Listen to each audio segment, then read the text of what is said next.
They call him T-Man. T-Man is a part of a special task force that trains soldiers into elite operators for special missions. Every operator has different strengths and abilities to help their team. T-Man was given an armor rating of level 3 and a speed rating of 1, 3 ranking the highest and 1 the lowest. T-Man is given a deployable shield that comes up to the waist, as well as a large machine gun that he can deploy. The LMG has bulletproof glass that covers his face. T-Man stands 6'2", weighing in at 260 pounds. He wears a large green helmet that covers his head with a small slit about the length of a pencil to see. He has a green, shaggy camo type uniform with thick, black boots. I am T-Man, and it was selection day. They needed 5 operators to protect a high-value target, and that's when they called me in. I was being deployed to a nearby house. We would be securing the garage. Me and my team needed to infiltrate, set up perimeter, and wait for extraction. We knew we were going to be stopped by enemy forces after we secured the target, but that's why they brought me. I had already set up my shield and a turret in a corner, so I could only be shot at from one angle. My team and I were waiting for the enemy, listening, watching. One of the members on the team was a good friend of mine. We grew up together. I'd say we were brothers in arms. His name is Cap. He placed traps around the house to alarm us of the enemy's presence. "We have incoming!" yelled Cap, waking me up from my nap. "Huh?" I said. "Get off your ass and man that turret! We have incoming!" I got up from the cold, wet floor, only to hear the sound of gunfire. It was so loud that I couldn't hear Cap as he was across the room yelling out orders to everyone.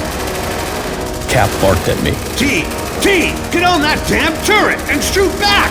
I did as he commanded, but just as my fingers touched the trigger of the turret, I felt something hit me. I jolted and fell back onto the ground. My eyes went blurry and there was smoke everywhere. I didn't know what had happened until I felt a surging pain in my shoulder, and that's when I knew I'd been shot. My shoulder was numb with pain. As I laid there in the shock, the doc rushed over to me to help, but with all the smoke and bullets flying everywhere, he was hit in the leg. The doc came crashing down next to me. He looked at me, ignoring his own pain, and gave me a shot of adrenaline. I felt a rush through me. I quickly got up and started yelling for Cap. "Cap, where are you? Don't worry about me, just protect the target!" While all this was going on, I forgot about Doc. But when I looked down, it was too late. The doc had been shot 2 more times in the chest while he was laying down.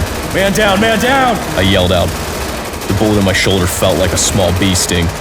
The adrenaline, the bright flashes at the end of the barrel when the trigger of a gun is pulled back, the sounds of bullets flying past my head. I wanted to run. My legs felt weak, but I had a job. The target was still alive, and I needed to keep the target that way. Boom, I heard. The garage door blown open and daylight poured into the room like water, blinding me for a moment. My head began to clear, my eyes began to adjust, and my priority came back to mind. I still heard the sounds of gunfire, so I hopped onto the turret, and when I did, I held the trigger down, letting bullets fly through the air.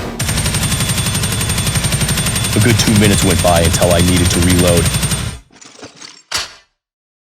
By the time I had put a new magazine in, I noticed it was quiet.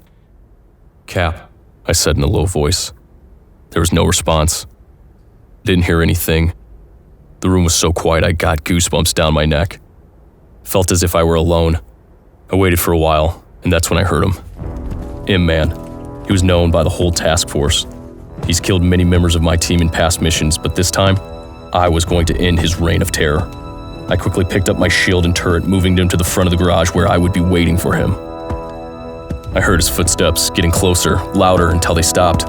I looked around for a moment with my gun's barrel pointed to the garage door, and that's when I saw him. He walked in front of the garage door facing me. He looked like a towering, dark figure from where I was standing.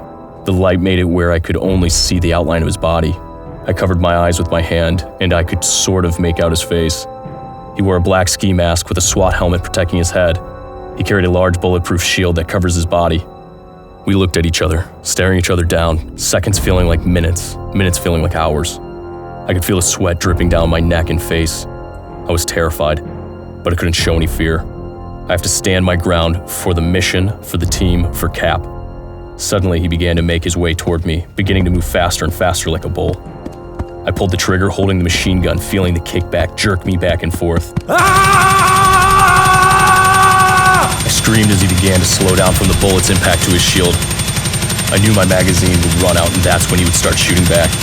Right when the magazine ran out, I reached to my waist to pull out my silver handgun. As I did, he moved the shield away from his body, pulling out a long chrome revolver. We aimed at each other and bang! I fell back onto the ground with a ringing in my ear. I for sure thought I was dead. Another moment went by and I looked up from the floor to see M-Man lying on the ground with a pool of blood around him. I noticed the bullet went past my ear and the wave of it knocked me down. By this time, it was dark out and I could hear the chopper getting closer. I looked over and saw the target. I got up, walked over to the target, and picked him up, taking him outside to the extraction zone. It was cold out. The stars were shining. I looked up at the stars, closing my eyes for a moment, embracing the nature around me, smelling the fresh pine wood air. The chopper came closer, and as it descended, I felt the wind force from the propellers blowing against me. G-Man! The pilot yelled as the propellers were so loud. Yes, that's me! Hand me the target and we'll get him seated, then you, all right? All right! I handed up the target and they got him strapped in. Then I climbed aboard the helicopter, strapping in next to the target. I closed my eyes, laying my head back. I was tired. I wanted to fall asleep. We then took off and we were on our way home, flying through the night sky, seeing all of the lights down below. I did it. I killed him. And for that, I felt as if all the men that died by his hands had been freed.